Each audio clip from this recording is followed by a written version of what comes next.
2, Christmas లో కొన్ని మేలు నీకు ఇవ్వాలని ఆశిస్తున్నాడు. గడి చెప్పండి. క్రిస్మస్ లో, గట్టిగా, క్రిస్మస్ లో కొన్ని మేలులు ఇవ్వాలని ఆశిస్తున్నాడు. ఎక్కడ? ఏ 2లో ఏ పశువుల పాక నీకు ఇవ్వాలనుకుంటున్నాడు. నాకెందుకు బాబు పశువుల పాక అంటారా? ఏ పశువుల పాక. గడి చెప్పండి. ఏ గట్టిగా, పశువుల పాక. మా నాన్నగారు ప్రసంగం చేస్తూ ఒక వాక్కు ఇలా చెప్పారు.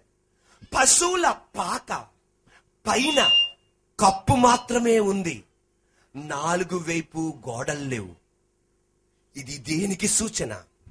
వెనక గోడుంటే దానికి అర్థం వెనకున్న వాళ్ళు రాకూడదు, ఎడం వైపోళ్ళు కుడి వైపోళ్ళు ఎదరోళ్లే రావాలి. అదే గనక ఎదర కూడా గోడుంటే ఎదర వైపోళ్ళు రాకూడదు, వెనక వైపోళ్ళు రాకూడదు, ఎడం వైపోళ్లే కుడి వైపే రావాలి. అదే గనక ఎడం వైపు ఉంటే దానికి అర్థం ఎదర వెనక ఎడం వైపోళ్ళు రాకూడదు, ఒక కుడి వైపోళ్లే రావాలి. కానీ 4 గోడలు లేకుండా తెలియపరిచేది పశువుల పాక ఏంటి తెలుసా? ఎవరైనా నా దగ్గరికి రావచ్చు. Jesus Christ is the lord of all. తూర్పు నుండి రావచ్చు, దక్షిణం నుండి రావచ్చు, ఉత్తరం నుండి రావచ్చు, పడమట నుండి రావచ్చు, ఏ కులవాడైనా రావచ్చు, వచ్చి భద్రత పొందొచ్చు ఆయన దగ్గర. బి, దేవుడు అద్భుతం చేయగలరు. సి, దాచిపెట్టాలి. 3, తల్లిదండ్రుల ప్రేమ దేవుని ప్రేమను చూపెట్టాలి. తల్లిదండ్రుల ప్రేమ దేవుని ప్రేమను చూపెట్టాలి. గట్టి చెప్పండి. తల్లిదండ్రుల ప్రేమ దేవుని ప్రేమను చూపెట్టాలి. అమ్మా నాన్నలారా, మీ ప్రేమ యేసయ్య ప్రేమను చూపెట్టాలి. ఇంత ప్రేమామయుడా. నేను చెప్పనా? తండ్రి ప్రేమ, తల్లి ప్రేమ. చిన్న పసికందైన పాపకు గాని బాబుకు గాని తండ్రి ప్రేమ తెలవదు. ఎవరి ప్రేమ తెలుస్తుంది? తల్లి ప్రేమ తెలుస్తుంది. తర్వాతే తండ్రి ప్రేమ తెలుస్తుంది. అందుకే యేసయ్య ఎలాగన్నాడు? తల్లి తన పాలిచ్చిన బిడ్డను మర్చునా, తండ్రి తనకు అన్నం పెట్టే బిడ్డను మర్చునా అనలా. తల్లి తన పాలిచ్చిన బిడ్డను మర్చునా, ఆమైనా మరువనేమో కాని నేను నిన్ను మరువను. ఇదిగో అరచేతిలో నేను నిన్ను చెక్కుకొని ఉన్నాను. Are you ready? అమ్మా నాన్న, అమ్మా, మీ బిడ్డల కొరకు మీరు నిలబడాలి. కన్యక మరియా దేవదూతంది, నీ గర్భములో ఒక కుమారుడు జన్మించబోతున్నాడు, పిండం ఏర్పడబోతుంది, నువ్వు ఒక కుమారుడికి జన్మం ఇవ్వబోతున్నావు. ఆ కాలములో కన్యకలు గనక గర్భవతి అయ్యారంటే, ప్రస్తుతం ఈ కాలంలో పెద్ద ఏం పర్వాలా, రకరకాల ఇవన్నీ ఉన్నాయి. కానీ అప్పుడు అలా కాదు. ఒక కన్యక గర్భవతి అయిందంటే రాళ్ళు తీసుకొని రచ్చబండ దగ్గర తీసుకొచ్చి ఒక సెంటర్లోనికి తీసుకొచ్చి 4 మూలల మధ్యలో తీసుకొచ్చి రాళ్ళు వేసుకు చంపుతారు. అది తెలిసినా కూడా ఏమంది తెలుసా? నో ప్రాబ్లం, నేను మరణించటానికన్నా రెడీ, పుట్టబోయే బిడ్డ కొరకు నేను నిలబడబోతున్నాను. ఈ రోజు ప్రేమ కలిగిన అమ్మా నాన్నలారా, నీ బిడ్డల కొరకు మీరు నిలబడాలి. ఒక అద్భుతమైన మాట చెప్పనా? శాస్త్రవేత్తలు ఈ యానిమల్ ప్లానెట్ అంటారు చూసారా? ఈ యానిమల్ ప్లానెట్ లో శాస్త్రవేత్తలు అందరూ కలిసి ఏం చేశారంటే, పక్షులను రీసెర్చ్ చేయడానికి శాస్త్రవేత్తలు వెళ్ళారు. పక్షులను రీసెర్చ్ చేస్తూ చేస్తూ అన్ని వీడియో కెమెరా క్లిప్ తీస్తున్నారు. అన్ని పక్షులను తీస్తుండగానే ఒక చెట్టు కనబడింది, పెద్ద చెట్టు. ఆ చెట్టు పైన ఒక గూడు, ఆ గూడులో పిల్లలు, తల్లి. ఆ తల్లి దూరం నుండి వచ్చి ఆహారం ఇస్తుంది. ఈ పిల్లలేమో ఆ అని తెస్తుంటే ఈ వీడియో తీస్తున్నారు దూరం నుండి. ఇక్కడ మన బ్రదర్స్ ఎలాగ తీస్తున్నారో వీడియో తీస్తున్నారు. వీడియో తీస్తుంటే పక్షులకు తెలదు వీడియో తీస్తున్నారని. వీళ్ళు తీస్తుండగానే చెట్టు కింద నుండి ఒక సర్పం, ఒక పాము చుట్టుకుని పైకి వస్తుంది అని వస్తుంటే, ఇప్పుడు ఇంకా జాగ్రత్తగా షూటింగ్ చేస్తున్నారు. అబ్బబ్బబ్బ భలే సన్నివేశం మనకు దొరికిందని చెప్పి చాలా జాగ్రత్తగా తీస్తున్నారు. జాగ్రత్తగా తీస్తుంటే ఇంకొక శాస్త్రవేత్త అంటాడంట, అసలు ఇప్పుడు తల్లి ఏం చేద్దో చూద్దాం, తల్లి పక్షి ఏం చేద్దో చూద్దాం, ఇప్పుడు దాకా ఆహారం పెట్టింది కదా అని. పాము బొස්සలు కొట్టుకుంటే పుష్పని వస్తుంటే పైన పక్షికి తెలిసిపోయింది. శబ్దాలు, తల్లి శబ్దం చేయగానే పిల్లలు కూడా శబ్దం చేస్తుంది. ఈ శాస్త్రవేత్త అనుకుంటున్నారంట ఏం చేద్దని. పాము దగ్గర అయ్యే కొలది ఈ పక్షి ఎగిరిపోయింది. అప్పుడు మిగతా శాస్త్రవేత్త అంటారంట, ఇదండి ప్రేమ అంటే. అన్నం పెట్టింది కానీ తల్లి, కానీ వెళ్ళిపోయిందని. 5 నిమిషాలు ఆగే లోపల అదే పక్షి పాము గూడు దగ్గరికి వచ్చే లోపల ఒక కొమ్మతో ఇరక్కొట్టుకొని వచ్చి ఆ గూడుకిను పాముకి మధ్య ఒక కొమ్మ దగ్గర ఆకు తగిలిచ్చింది, ఇంకొక చెట్టాకు తగిలిచ్చింది. ఆ చెట్టాకు తగిలిస్తే ఎంత స్పీడ్గా వచ్చిందో ఆ చెట్టు వాసన ఈ పాముకి పడదంట. ఆకు వాసన బర్రమంట తిరిగి వచ్చింది. ఆ శాస్త్రవేత్తలు అన్నారంట, ఎలా నిలబడింది పక్షి. Are you ready? అమ్మ నాన్నలారా, మీ బిడ్డల కొరకు నిలబడాలి.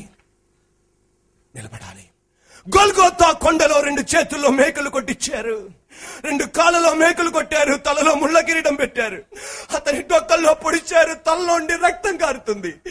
ఎవరు నిలబడలా, తల్లి నిలబడింది. ఈ రోజున అమ్మ నాన్నలారా, మాట వినే బాబు కొరకు నిలబడటం పెద్ద గొప్ప ఏం కాదు. మాట వినని బాబు కొరకు నువ్వు నిలబడాలి. మాట వినే అమ్మాయి కొరకు నిలబడటం పెద్ద గొప్ప ఏం కాదు. మాట వినని అమ్మాయి కొరకు నిలబడాలి. మాట వినే అల్లుడు కొరకు కాదు, మాట వినని అల్లుడు కొరకు నిలబడాలి. మాట వినే కోడలు కొరకు కాదు, మాట వినని కోడలు కొరకు నిలబడాలి. తండ్రి, అద్భుతం చెయ్యవా, నా ప్రాణం ఎక్కడన్నా విడిచిపెడతానే గాని ఈ సిలువలో ఒక గొప్ప మార్పు జరగాలి. ఆ తల్లి నిలబడింది. నజరేయుడైన యేసయ్య 3వ రోజు తిరిగి లేచాడు. ఒక మాట చెప్పనా, తల్లి మరియమ్మ అనేక సార్లు నిలబడింది. రాళ్ళతో కొడతారన్నా నిలబడింది. గొల్గోతా కొండలో రోమీలు కొరడాతో కొడతారన్నా నిలబడింది. తద్వారా కుమారుడు కూడా అంత వేదనలో నిలబడన్నాడు, అమ్మా ఇదిగో నీ కుమారుడు. పిల్లలారా, అమ్మనా ఈ రోజు మనకి ఇచ్చిన మంచి అమ్మలు నాన్నలకు గట్టిగా చప్పట్లు కొడుతూ దేవునికి స్తోత్రం చెల్లించండి. మీ అమ్మలు కష్టపడి వాళ్ళకి అన్నం లేకుండా దివారాత్రులు కష్టపడుతున్నారే, వాళ్ళు నీకన్నా మంచి వస్త్రాలు ధరించుకోవచ్చు, కానీ ఎప్పుడు ధరించుకోరు. నీ క్షేమమే కావాలనుకుంటారు. వాళ్ళు నీకన్నా మంచి అన్నం తినొచ్చు, కానీ తినరు. నువ్వు బాగుండాలనుకుంటారు. వాళ్ళు నీకన్నా బాగా విలాసంగా చేయొచ్చు, కానీ నువ్వు బాగుండాలనుకుంటారు. వాళ్ళు నిన్ను తిట్టినా ఏం చేసినా నీ కొరకు నిలబడే వాళ్ళు దేవుడు తర్వాత వాళ్ళే. యేసు ప్రభుకు తెలుసు, శిష్యుల కన్నా గొప్పగా నిలబడింది మా అమ్మ. అంత వేదనలు అన్నాడు, బిహోల్డ్ యువర్ సన్ మదర్. అమ్మా ఇదిగో నీ కుమారుడు. బాబు పాప, ఈ క్రిస్మస్ లో యేసే చెప్పేది, మీ అమ్మ నాన్నల కొరకు నువ్వు కూడా నిలబడాలి. అమ్మా ఇదిగో నీ కుమారుడు. ఈ రోజు నేను ఒక మాట చెప్పనా, ఇంత వేదనలోనే యేసయ్య తన అమ్మను పట్టించుకుంటే, ఈ రోజు మన కులాన్ని విడిచిపెట్టి, మన మతాలను విడిచిపెట్టి, మన ఆచారాలు విడిచిపెట్టి యేసు ప్రభువే దేవుడని చెప్పి మనం అన్నిటిని విడిచిపెట్టి బయటకు వచ్చామే. అమ్మని విడవని దేవుడు నిన్ను కూడా ఆయన విడువడు. నీ కొరకాయన నిలబడతాడు. Praise the lord. నీ కొరకాయన నిలబడతాడు. అబ్రహాం, శారమ్మ. అబ్రహాం అందగాడు, శారమ్మ మిక్కిలి సౌందర్యవతి. ఐగుప్త దేశానికి వెళ్ళగానే అక్కడ ఉన్న రాజు అబ్రహాం భార్యను చూసి మనసు పడి, అబ్రహాం పర్మిషన్ తోనే, రాజు గనక ఏమి అనలేకపోయాడు అబ్రహాం. రాజే తన అందమైన సౌందర్యవతైన భార్యను తీసుకెళ్లిపోయాడు రాజకోటలోనికి. Praise the lord. నువ్వు దేవుని కొరకు నిలబడిన వ్యక్తివా? నువ్వు రహస్యంగా దేవుని కొరకు నిలబడిన వ్యక్తివా? మందిరం కొరకు నిలబడిన వ్యక్తివా? నీ కుటుంబాన్ని పట్టించుకోకుండా, నీ భార్యని పట్టించుకోకుండా, నీ బిడ్డల్ని పట్టించుకోకుండా, భర్తను పట్టించుకోకుండా దేవుని కొరకు నిలబడిన వ్యక్తివా? ప్రపంచములో ఉన్న ఏ కన్నులు చూడకపోయినా అగ్ని జ్వాలల కలిగిన నేత్రం కలిగిన దేవుడు నువ్వు చేసిన దానికి ప్రతి ఫలం ఇవ్వకుండా ఉండడు. నా దేవుడు అన్నాడు, రాజు కదా అనుకున్నాడు. గడి చెప్పండి. రాజు కదా నన్ను అడిగేవాడు ఎవడనుకొని చెప్పేసి లోపల తీసుకెళ్తే రాజుగారికి నిద్ర పట్టేటట్టు చేశాడు ఆయన. గడి చెప్పండి. నిద్ర పట్టేటి చేస్తే ఒక కళ ఇచ్చాడు. ఆ కళ ఏంటంటే, నువ్వు ఒక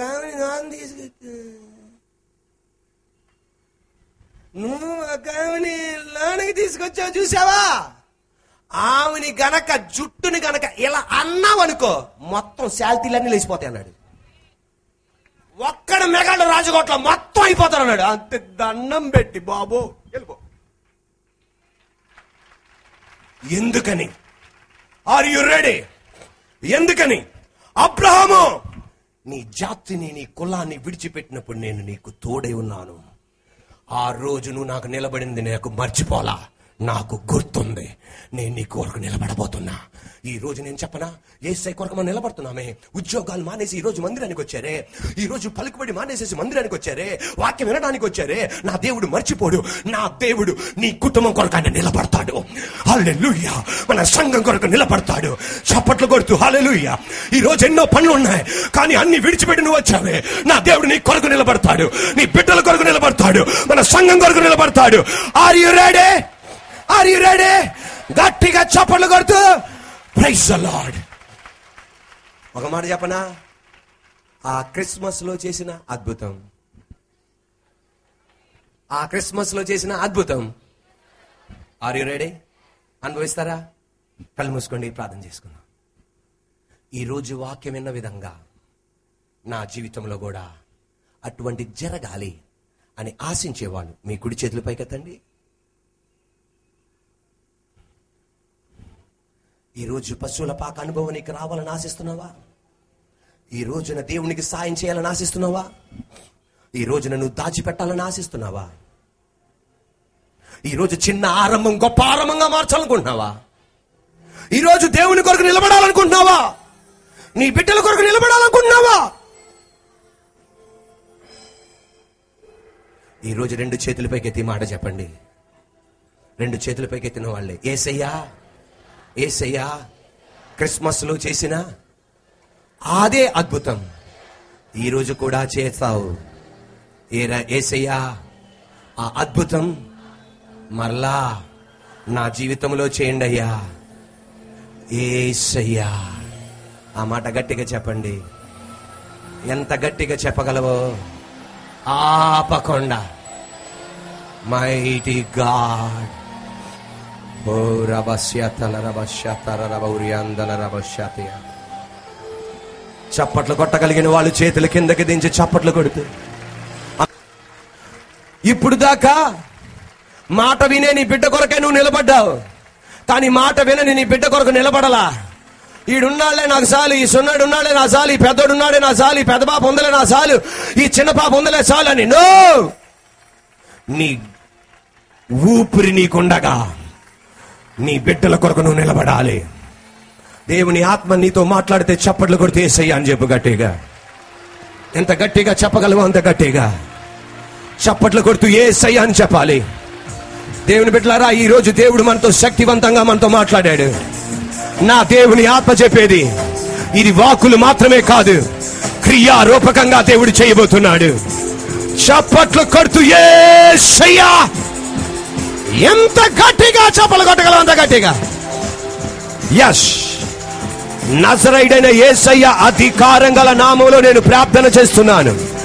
ఇప్పుడే చప్పట్లు కొడుతున్న నీ బిడ్డల జీవితములో యేసయ్య అధికారం గల నామములో చిన్న ఆరంభం గొప్ప ఆరంభముగా కొనసాగింపబడును గాక.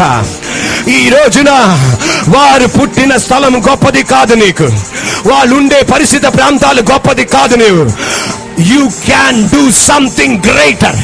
పరిస్థితులకు మించి అద్భుతం చెయ్యగలిగిన దేవా, ఈ పగటి వేళ అద్భుతం చేయండి. ప్రార్థనలో వారి బిడ్డల్ని దాచిపెడుతుండగా అద్భుతం చేయండి. నజరేయుడైన యేసు నామములో ప్రభువా తండ్రి, వారి బిడ్డల కొరకు నిలబడే కృప దయచేయమని యేసు నామమున అడుగుతున్నాము తండ్రి. ఆమేన్.